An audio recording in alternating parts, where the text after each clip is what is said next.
40% de perte d'activité pour l'ensemble des Outre-mer depuis le début de la crise Covid, c'est sans précédent. Cette estimation du Sénat est en dessous de la réalité du désastre économique en ce qui concerne la Guyane, où l'état d'urgence sanitaire est prolongé jusqu'à fin octobre. La situation économique, déjà très fragile ici depuis des décennies, se dégrade de jour en jour. Pratiquement tous les secteurs d'activité sont à la peine. On sort d'une crise de 2017 où il a fallu pour la plupart des entreprises 3 ans pour se remettre en selle. 3 ans. Et là, il y a la crise sanitaire qui vient. La crise sanitaire a fini d'achever certaines entreprises. On n'a pas les chiffres encore, mais comme je dis, ce n'est qu'après, lorsque les entreprises vont recommencer, l'activité guyanaise va recommencer normalement, c'est là qu'on se rendra compte qu'en réalité, il y a des entreprises qui n'existent plus.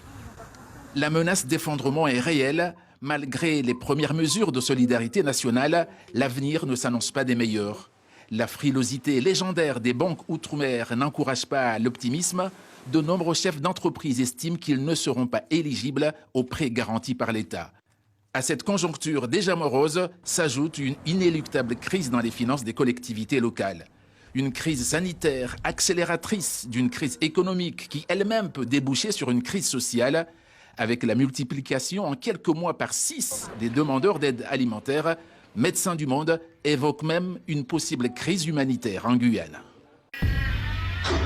Suivez l'info sur Guyana Première, télé, radio et Internet.